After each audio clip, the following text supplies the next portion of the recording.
हनुमान और परशुराम का युद्ध। मित्रों, आज हम लोग सुने कि एक बार हनुमान और परशुराम में बड़ा भयंकर युद्ध हुआ था।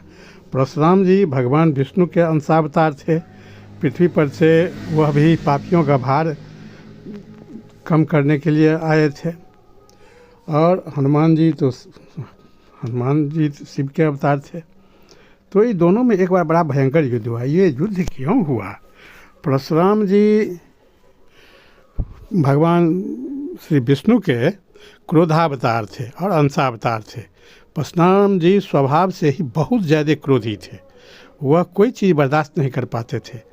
एक बार घटना घटा कि उनके पिताजी को एक राक्षस सहस्त्रबाहु, जो राजा थे और बड़ा अताताई थे इसलिए राक्षस कहा जाता था, वह उनको मार दिया। वे लोग अपना वर्चस्व सब जगह जमाना चाहते थे, राजा लोग। और ऋषि मुनि का जो आश्रम था, वो लोग छात्रों को विद्याध्ययन करवाते थे।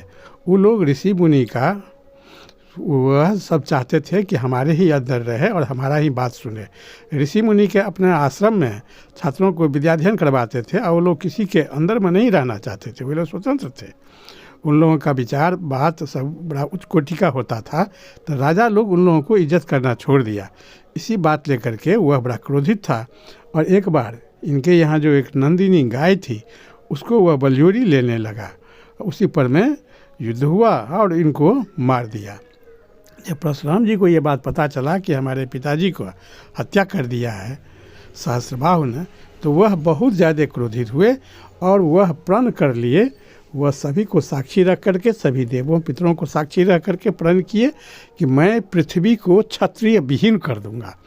और उन्होंने अकेले फरसा उठाए, भगवान शिव का दिया हुआ उनके पास फरसा था, और फरसा से सभी क्षत्रियों को वध करने के लिए निकल पड़े। और पृथ्वी पर से सभी क्षत्रियों का उन्होंने वध कर दिया। सहस्त्रबाहु को भी मार दिया। सबको मार करके वह क्षत्रिय विहीन करना चाहे। उस दिन में वही क्षत्रिय बच जाते थे जो कहीं कंदरा में चले जाते थे, कहीं जंगल में चले जाते थे, कहीं छिप करके भाग करके किसी जंगल में अपना प्राण बचाते थे या कंदरा में। वही लोग किसी तरह से बच पाते थे। नहीं तो परशुराम संपूर्ण क्षत्रिय को संहार कर डालते थे। केवल क्षत्रानियों पर में वो हाथ नहीं उठाते थे, महिला पर में हाथ नहीं उठाते थे, महिला केवल बच जाती थी। ऐसे ऐसे करके उन्होंने 21 बार अपने क्रोध के आवेश में क्षत्रिय विहीन कर दिया पृथ्वी को। उसमें से कुछ क्षत्रिय बच जाते थे जो परशुराम के चरण पर गिर जाते थे कि मैं आपसे युद्ध नहीं कर सकता हूँ, आप ब्राह्मण हैं, आप हमारा हत्या कर दीजिए कि मैं आप पर अस्त्र उठा ही नहीं सकता। वैसे क्षत्रिय को छोड़ देते थे कि ये लोग अन्यायी नहीं है, बाकी सभी को वध कर देते थे। तो जब हनुमान जी एक दिन जामवंत जी के साथ जंगल में घूम रहे थे, तो उनको कुछ क्षत्रिय लोग दौड़ करके आए। उनसे कहे कि देखिए परशुराम जी हम लोगों का संहार कर दे रहे हैं। हम लोग किसी तरह से वन में अपने बाल बच्चे परिवार सबको त्याग करके वन में किसी तरह से जिंदा हैं। बहुत लोग हम लोग भूख प्यास से मर जा रहे हैं, और जो बच जाते हैं वही हम लोग किसी तरह से। हनुमान जी को ये बात बहुत ख़राब लगा। उन्होंने परशुराम जी को समझाने की कोशिश की है। परशुराम से मिले और परशुराम से कहे कि परशुराम जी आप अपराध क्षत्रियों का क्यों संहार कर रहे हैं?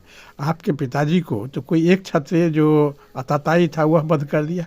इसका दंड सारा क्षत्रिय समाज भुगते रहे, और एक बार नहीं आप 21 बार क्षत्रियों का संहार कर दिए। ये तो बहुत घोर पाप है। निरपराध को तो नहीं मारना चाहिए। जो अताताई था उस सबका तो आप वध कर ही दिए, लेकिन जो निरपराधी भी तो क्षत्रिय हैं, तो आप जो निरपराध को इतना हत्या कर रहे हैं, ये घोर पाप है। तो आप तो ब्राह्मण हैं, आपका काम है विद्यादान देना, और आप इतना पाप कर्म कैसे लिप्त हो गए? हनुमान जी बहुत उनको समझाने का कोशिश किए कि परशुराम जी कुछ नहीं मानने के लिए तैयार हुए। जब परशुराम जी कुछ नहीं मानने के लिए तैयार हुए, उसके बाद हनुमान जी उनसे युद्ध शुरू किए कि ठीक है आपको हम मनाएंगे, आप जैसे मानेंगे। हनुमान जी से परशुराम युद्ध भी करने लगे। दोनों में भयंकर युद्ध हुआ। युद्ध में हनुमान जी के सामने परशुराम जी टिक नहीं पाते थे। परशुराम जी तो उनको हनुमान जी को वध नहीं करना चाहते थे। तो हनुमान उनको बहुत समझाने की कोशिश करते थे कि परशुराम जी अब आप संभल जाइए, अपना ये बात त्यागिए, निरपराध को वध कभी नहीं करना चाहिए, इससे पाप होता है। कि परशुराम कुछ मानने के लिए तैयार नहीं थे। युद्ध में हनुमान जी के सामने परशुराम टिक नहीं पाते थे, तो बड़ा उनको आश्चर्य भी होता था कि मेरे फरसा का संहार तो आज तक कोई सह ही नहीं सका, भगवान महादेव शिव के अलावा मेरे फरसा का संहार कोई सह नहीं सकता है, ये कौन है, एक बंदर है, बंदर हमको परेशान किए हुआ है। तो युद्ध करते करते हनुमान जी सोचे कि ऐसे नहीं मानेंगे, तो हनुमान जी को एक बरगद के पेड़ से, बरगद के जटा से ही हनुमान जी ने परशुराम जी को बांध दिया। कहे कि हनुमान जी सोचे कि अब दूसरा उपाय करना पड़ेगा। तो परशुराम जी जब बेहोश हो गए युद्ध में, तो उनको एक बरगद के पेड़ से या बरगद के जटा से ही बांध करके वहाँ से पितृलोक गए। उनके पूर्वज सभी पितृलोक में थे, वहाँ जाकर के पितृदेव को बुलाए और कहे कि हमको परशुराम जी के पूर्वज पृथ्वी पर में ले जाने के लिए चाहिए। तो पितृदेव ने कहे कि हनुमान जी आप जो कह रहे हैं वह तो हमको करना ही पड़ेगा, आपके आदेश का तो उल्लंघन हम कर ही नहीं सकते हैं कि परशुराम जी के पूर्वज इस समय बहुत कष्ट भोग रहे हैं पितृलोक में। वे लोग तो वैसे बहुत पुण्यात्मा हैं कि उनका जो वंशज परशुराम इतना बड़ा पाप कर रहा है, उस पाप का और उन्हीं लोगों के कारण से कर रहा है, तो उस पाप के प्रभाव से वे लोग बहुत कष्ट में हैं।